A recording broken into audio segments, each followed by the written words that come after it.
lot of people are trying to sell now at OP or below OP because they never planned it. I'm very happy to be here. I remember myself being here, it was 3 years ago? Yeah, around 3 years ago. 2022, yeah, October, so 2.5. Yeah, maybe, 2.5 years ago. You were just stepping into the Kempinski thing. Yeah. Right? That was right at the beginning. We might not have even had the brand name at that point. Oh, yeah? Yeah, because that came really just last minute almost. Yeah. And from what I can see, from what you tell me, it's turned out really well. It's been amazing, yeah. It's been a really good experience. We've learned a lot. Yeah. Challenges, obviously, but I'm not going to take all the credit. The market's been great. Yeah. You know, but we did a great job with a small team. We really managed to get some excitement around the project. Yeah. My question is, you obviously said that the market has been great. In some ways, some might call it a bit of a gold rush in the last 2 years, maybe 2.5 years. I was speaking to somebody. In Ras Al Khaimah. We were talking about the Ras Al Khaimah market, and he was saying that, especially on Marjan Island, everything that's been sold recently, and everybody's wanted to, in the last year and a half, people have wanted to buy. They didn't strategize well.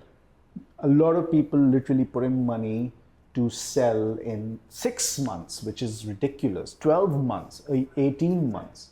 They literally, and now that those 18 months or 12 months have passed, they've come to that point, they want to sell, they can't get the premiums, A, that they were promised, or B, that they thought or they were hoping to get.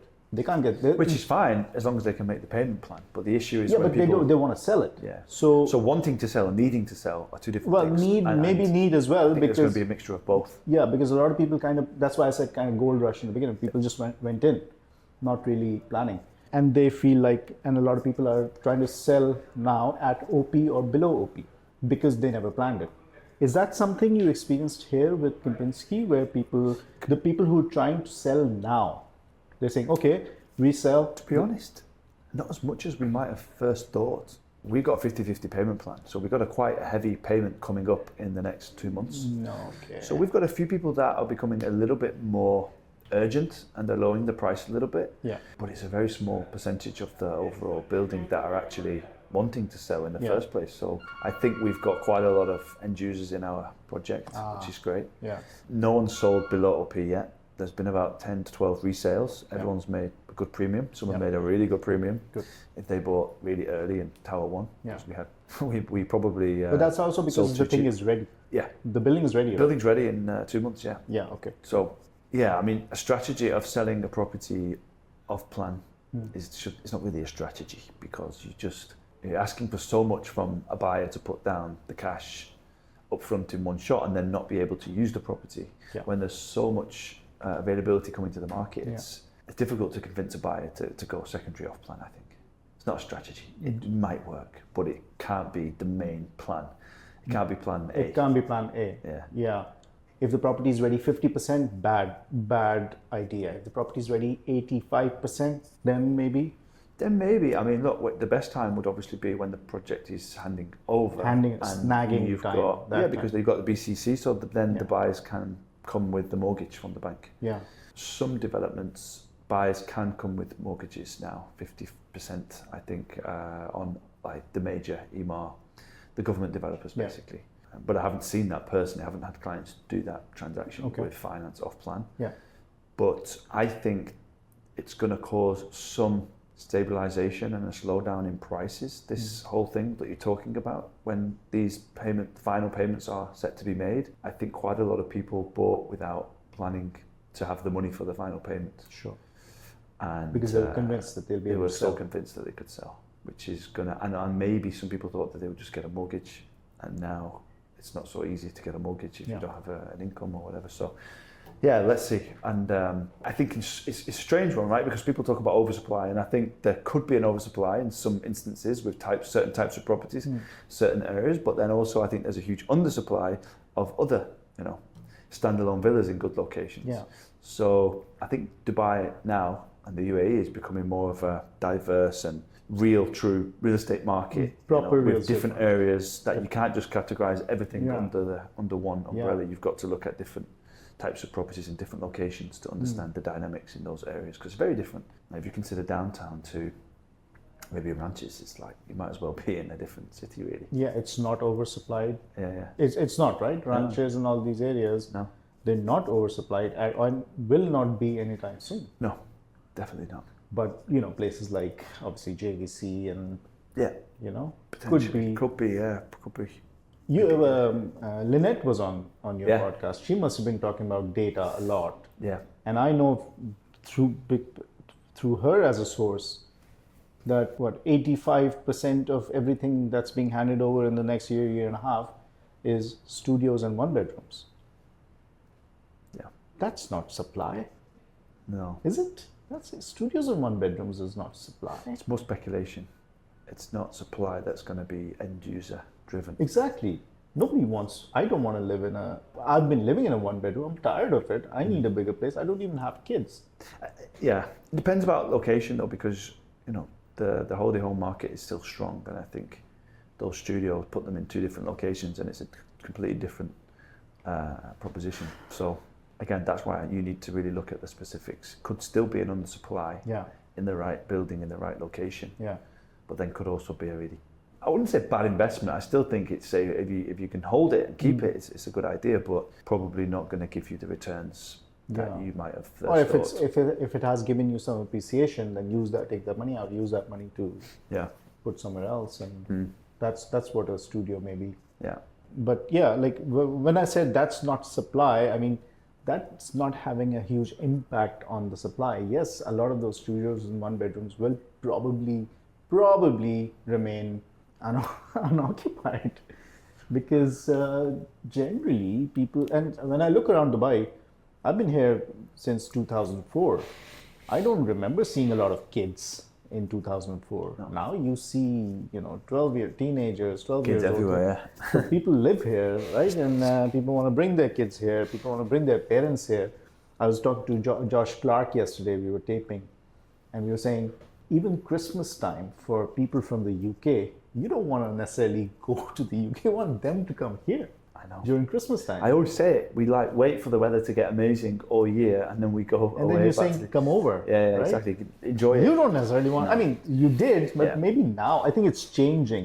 That especially for you UK people, you want to bring your mom and dad and whoever. You want them to come here and enjoy the a bit best times of stay in the what the villa. city has to You've offer. got the extra room. Yeah.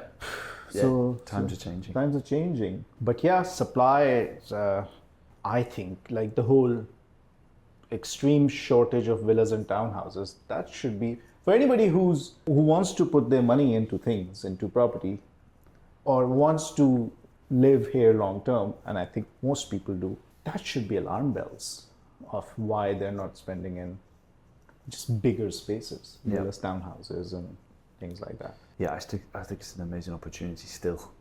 I think it's like we're going to look back like we did in 2019, like now to 2019, 2020, Yeah. and we're all kicking ourselves. And it's so difficult because being in the market, you see how much prices jump so quick, Yeah. and you can become a little bit like YOLO, where you think, not YOMO, FOMO. FOMO, yeah. Not YOLO. What was YOLO? I know what FOMO YOLO is. is you only live once. I don't know. where You that only came live from. once. Yeah. So YOLO and FOMO. But I It think we'll have kind of it again. applies. I think we'll still have it in 5 more years. I think we'll look back and think, you know what, that was still a good time to buy. It just didn't feel like it in the moment, but it never does. The problem with the difficulty in real estate as a broker is that you're always looking with buyer and seller at that snapshot of time. And the successful investors and people that, not just in real estate, but in all markets, they're able to, not dwell on the moments, and they are able to think about what the future is going to bring, and they have the confidence to be able to, and the patience to just relax and wait. And because most people, if you ask them, now's at all-time high. I feel a little bit like I'm buying in at the top. And what are your plans? Well, we're going to stay for 10 years.